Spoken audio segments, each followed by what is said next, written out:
হাবিল কাবিল প্রশ্ন করে হাওয়া আদমকে, তোমরা মোদের বাপ মা তোমাদের মা বাপকে।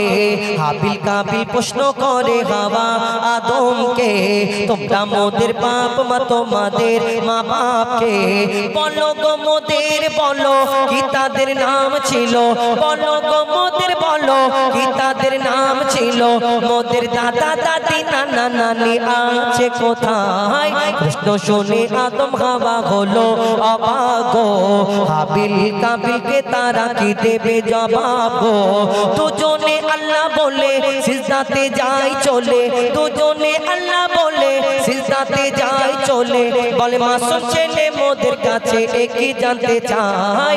হাবিল কাবিল প্রশ্ন করে হাওয়া আদমকে, তোমরা মোদের বাপ মা তোমাদের মা বাপকে। কি উত্তর দেবে? কেন তাদের বাপ মানে কি উত্তর দেয়? কবি লিখছে দেখো, ওই বলছে আদম শোন তোরা শোন, মানব জাতি মাঝে সৃষ্টি আমি প্রথম। মোর পাঁচের আর হাড়ে খোদা হাওয়াকে গড়ে, আর গন্ধম খেলাম দুনিয়ায় এলাম জান্নাত ছেড়ে। মোদের কেউ জন্ম দেয়নি মোরা মায়েরই দুধ খাইনি, মোদের কেউ জন্ম দেয়নি মোরা মায়েরই দুধ খাইনি। পাইনি মোরা মা বাপের ভালোবাসা, মোদের নেই বাপ মা মোরা এতিম দুজনা। মা বাপ কি মোদের জানা হলো না, দুজনে এতিম মিসকিন নেই মোদের মা বাপের। দুজনে এতিম মিসকিন নেই মোদের মা বাপের, তাই মানব জাতির পিতা মাতা মোরা দুজনা।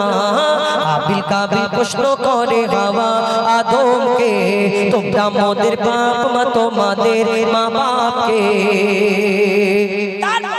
আল্লাহ আদম আলাইহিস সালামকে মাটির আদমকে সৃষ্টি করার পরে আল্লাহ হুকুম করলেন ফেরেশতাদের, আমার ফেরেশতারা তোমরা ওই মাটির আদমকে সিজদা করে নাও। কিন্তু সকল ফেরেশতারা সিজদা করে নিল, আল্লাহর হুকুম মেনে নিল।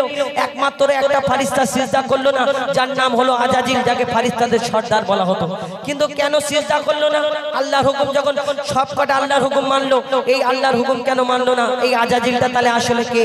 যেমন আমাকে আপনাকে আল্লাহ আদম জাতকে সৃষ্টি করেছেন তার ইবাদত করার জন্য, তেমন এই দুনিয়াতে আল্লাহ আমাদের আগে জিন জাতকে সৃষ্টি করলেন তার আল্লাহর ইবাদত করার জন্য। কিন্তু সেই জিন জাত আল্লাহর এত নাফরমানি করলো, আল্লাহ ফেরেশতাদের হুকুম করলো তোমরা জিন জাতকে শেষ করে দাও, ধ্বংস করে দাও। আর করার পরে ধ্বংস করার পরে তার মধ্যে একটা ছোট্ট বাচ্চা রয়ে গেল। এই বাচ্চাটাকে ফেরেশতারা লালন পালন করতে করতে ওই ফেরেশতাটা ইবাদত করতে লাগলো। কম বেশি 6 লক্ষ বছর ধরে ইবাদত করার পরে যার নাম হলো আজাজিল, যাকে ফেরেশতাদের সর্দার বলা হতো। কিন্তু তার মনেতে একটু অহংকার রয়ে গেল, একটু বেশি না, একটুখানি অহংকার রয়ে গেল। আমি আগুনের সৃষ্টি, আমি জিন জাত, আর আমি মাটির পুতুলকে মাটির আদমকে সিজদা করবে, এটা কেমন করে হয়? অর্থাৎ এই অহংকার বড় খারাপ জিনিস। আমরা আদম সন্তান হয়ে আমরা কেমন করে অহংকার করতে পারি? আমরা অহংকারী অনেক জন আছি। আমি সুন্দর দেখতে, আমার টাকা আছে, আমার ক্ষমতা আছে। আরে তোমার ক্ষমতা, তুমি যখন যাবে ভিতরে সব ক্ষমতা ঠান্ডা হয়ে যাবে কোথায়? কবি চন্দ্রের মাধ্যমে অতি মূল্যবান কথা লিখছে দেখো, নিয়ে কাদা মাটি ধুল খোদা গড়লো পুতুল, নিয়ে কাদা মাটি ধুল খোদা গড়লো পুতুল। সে পুতুলে দিল নূরে মোহাম্মদ রাসূল, পুতুল নড়ে চড়ে আবার সিজদা করে। সারা কায়নাতের জ্ঞান খোদা দিল যে তারে, জিবরিল আমিনকে ধরে আজাজিল দুঃখ করে, জিবরিল আমিনকে ধরে আজাজিল দুঃখ করে।